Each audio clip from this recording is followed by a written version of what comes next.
कारण भी बना। बात है 6 मई 1937 की, जब ये स्पेसशिप न्यू जर्सी के लेकहर्स्ट में लैंड करने वाला था। तभी इसमें एक तेज धमाका हुआ और आसमान में दिख रहे विशाल से इस स्पेसशिप में आग लग गई, जिसके बाद देखते ही देखते 100 लोगों से भरे ये स्पेसशिप जमीन पर आ गिरा। ये विस्फोट इतना भयानक था कि पूरा आसमान कुछ समय के लिए काले धुएं से भर गया था। इसके दुर्घटनाग्रस्त होते ही कई लोग इसके पास भागते हुए आए और इसमें फंसे लोगों की जान बचाने की कोशिश की, पर वो इसमें 100% सफल नहीं हो पाए। नतीजतन इस दुर्घटना ने 35 लोगों को मौत की नींद सुला दिया। गौर करने वाली बात यह थी कि उस समय पर हाइड्रोजन के गुब्बारों में पहले भी कई हादसे हो चुके थे, फिर भी इसको नजरअंदाज करते हुए ऐसे उड़ान की अनुमति दी गई, जिसने कई सारे लोगों की जान ले ली। अब आप सोच रहे होंगे कि हम आपको ये कहानी क्यों सुना रहे हैं, क्योंकि दोस्तों यही वो स्पेसशिप था जिसके नाम पर वर्तमान अमेरिकी मार्केट रिसर्च कंपनी ने अपना नाम हिंडनबर्ग रिसर्च रखा था। कंपनी का इस पे तर्क ये है कि वो इस हादसे की तर्ज पर ही शेयर मार्केट में होने वाली गोलमाल और घोटाले का पर्दाफाश करती है। जैसे हिंडनबर्ग स्पेसशिप में हुए अनदेखी ने कई लोगों की जान ले ली थी, वो नहीं चाहते कि ऐसी ही परेशानियों का सामना लोगों को शेयर मार्केट में करने को मिले, और इसीलिए उनके साथ धोखा होने से बचाने के लिए हिंडनबर्ग बड़ी बड़ी कंपनियों द्वारा किए गए फाइनेंशियल स्कैम से पर्दा हटाने का काम करती है, जो कि इन्होंने कुछ दिन पहले हमारे देश के सबसे रिचेस्ट बिजनेसमैन गौतम अडानी जी के साथ भी किया। 27 जनवरी अडानी अपना 20,000 करोड़ का एफपीओ लॉन्च करने वाले थे, पर उससे मात्र 3 दिन पहले 24 जनवरी को हिंडनबर्ग रिसर्च द्वारा एक रिपोर्ट पब्लिश की जाती है, जिसका टाइटल होता है दुनिया का तीसरा सबसे अमीर आदमी किस तरह कॉर्पोरेट इतिहास का सबसे बड़ा धोखा कर रहा है। How India's third richest man is conducting the largest corporate scam in the history of the universe. इसमें उन्होंने अडानी ग्रुप पर कई संगीन आरोप लगाए और रिपोर्ट में इसका प्रूफ भी दिया, जिसके बाद कुछ ही दिनों के अंदर गौतम अडानी दुनिया के सबसे रिचेस्ट पर्सन की लिस्ट में तीसरे नंबर से सीधा गिरते गिरते गिरते गिरते 22वें नंबर पर आ गए। उनके शेयर प्राइस भी इसी हिसाब से गिरे और भारी गिरावट आने के कारण उन्हें अभी तक 117 अरब डॉलर का नुकसान हो चुका है, जो कि आगे बढ़ता जा रहा है। ऐसे में हर किसी के मन में ये सवाल घूम रहा है कि आखिरकार ये हिंडनबर्ग क्या चीज है तथा इसने ये रिपोर्ट बनाई ही क्यों। और इसीलिए आज के वीडियो में हम आपको हिंडनबर्ग की पूरी हिस्ट्री से रूबरू कराएंगे और साथ ही आपको बताएंगे कि आखिर अडानी से पहले इस रिसर्च फर्म ने और कितने कंपनीज का बंटाधार किया हुआ है। तो बने रहें हमारे साथ इस वीडियो के एंड तक।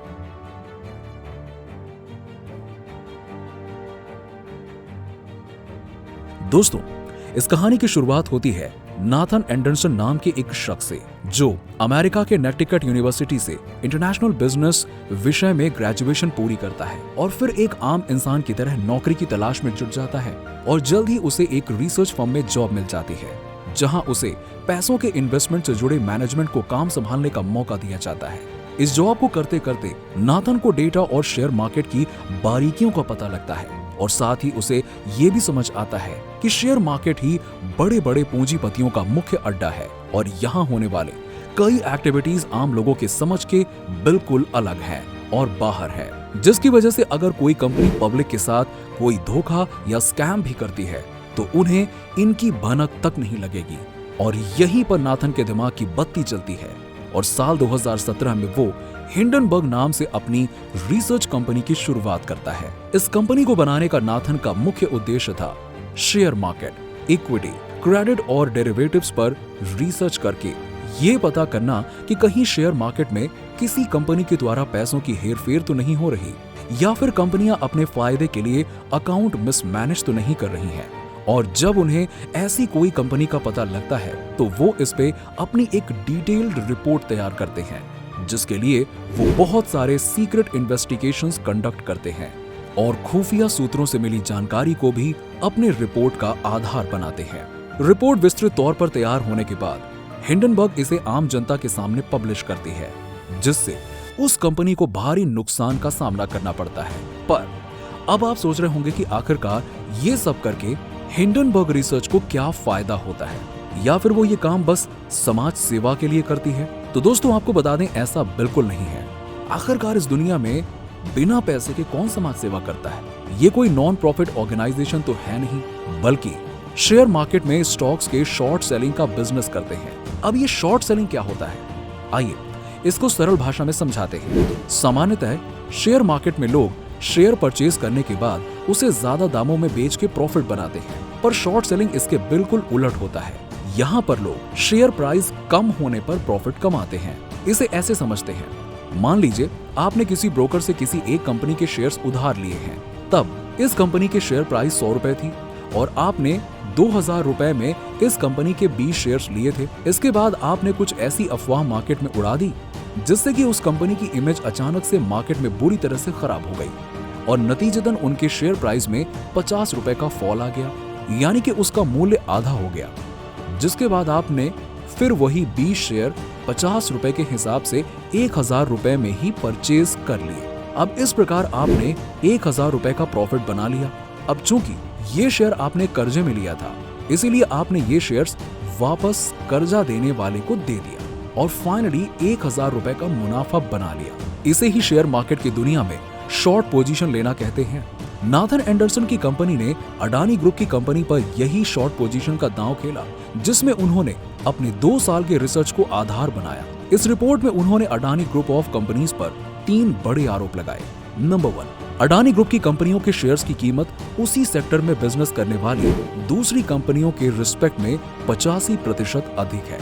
नंबर 2, अडानी ग्रुप ने शेयर मार्केट में हेरा फेरी करके अपने शेयर प्राइसेस इतने बढ़ा लिए हैं कि उनके अनुसार अडानी ने मॉरिशस और दूसरे देशों की कंपनियों में पैसा लगाए और फिर उन कंपनियों ने बाद में अडानी ग्रुप की कंपनी के शेयर खरीदे।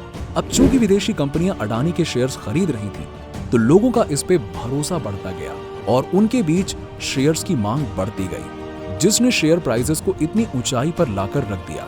नंबर 3, अडानी ग्रुप पर 2.20 लाख करोड़ का भारी कर्ज है, यानी कि इन्होंने अपनी कंपनीज की हैसियत से भी ज्यादा कर्जा ले रखा है। और तो और इस ग्रुप की कई कंपनियों ने तो अपने शेयर्स तक गिरवी रखकर कर्ज लिए हैं। ऐसे में बैंकों के पास वसूलने के लिए अडानी के शेयर्स के अलावा और कुछ भी नहीं है। दोस्तों, हिंडनबर्ग ने इस रिपोर्ट के जरिए अडानी ग्रुप ऑफ कंपनी से 88 सवाल पूछे थे, जिनका जवाब अभी अडानी की तरफ से आना बाकी है। हालांकि इसके बाद उन्होंने 413 पन्नों की एक रिपोर्ट पब्लिश की, जिसमें उन्होंने हिंडनबर्ग द्वारा लगाए गए आरोपों को झूठा और इंटेंशनल बताया। Nothing in that report comes from research, it comes from our disclosures.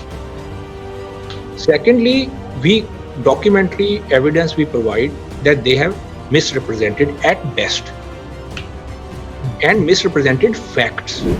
और साथ ही साथ उन पे लीगल एक्शन लेने की बात भी कही, जिसके रिप्लाई में हिंडनबर्ग ने उन्हें ऐसा करने की खुली चुनौती दे डाली। अब आपके मन में ये भी सवाल आ रहा होगा कि आखिर ये हिंडनबर्ग कंपनी अपनी इस रिसर्च को लेकर इतना ज्यादा कॉन्फिडेंट कैसे है? तो आइए हम आपको उनके कुछ पिछले ट्रैक रिकॉर्ड से समझाने की कोशिश करते हैं। आज से तकरीबन 2 साल पहले 2020 में इन्होंने इलेक्ट्रिक ट्रक बनाने वाली अमेरिकी कंपनी निकोला पर भी ऐसे ही एक रिसर्च पेपर पब्लिश की थी, जिसके बाद इस कंपनी के शेयर्स में 80% की गिरावट आई थी। उन्होंने इस रिपोर्ट में यह दावा किया था कि निकोला ने अपनी कंपनी और गाड़ियों के बारे में इन्वेस्टर्स को गलत जानकारी दी है, जिसके बाद निकोला के मालिक के खिलाफ अपराध सिद्ध होने के बाद उन पर आपराधिक मुकदमा भी चला था और तो और उन्हें जुर्माने के तौर पर 1000 करोड़ रुपए भी देने पड़े थे। पर दोस्तों, ये तो बस एक कंपनी की कहानी थी। हिंडनबर्ग ने लगभग 17 से ज्यादा बड़ी बड़ी कंपनियों का खुलासा किया है, जिसमें Twitter, HF Foods, Riot Blockchain, Pershing Gold, RD Legal, China Metal Resources Utilization, Wins Finance जैसी कंपनियां शामिल हैं। अब आपको ये जान के आश्चर्य होगा, पर इन सब कंपनियों पर भी जब हिंडनबर्ग ने अपनी रिपोर्ट पब्लिश की थी तो इनके भी शेयर्स में भारी गिरावट देखने को मिली थी और हिंडनबर्ग ने इस गिरावट से भरपूर प्रॉफिट बनाया था। ऐसे में देखने वाली बात यह होगी कि अडानी जैसे कंपनी पर कितना बुरा प्रभाव पड़ेगा। क्या अडानी के शेयर प्राइसेस भी 85% नीचे गिर जाएंगे या फिर कुछ सालों में एक बार फिर से अडानी एंटरप्राइजेस राइज करेगी? हमें नीचे कमेंट सेक्शन में कमेंट करके जरूर बताइएगा। बाकी अगर आपको वीडियो अच्छी लगी हो तो इसे लाइक करें, शेयर करें और चैनल को सब्सक्राइब करें। मिलते हैं आपसे अगले वीडियो में। Thanks for watching.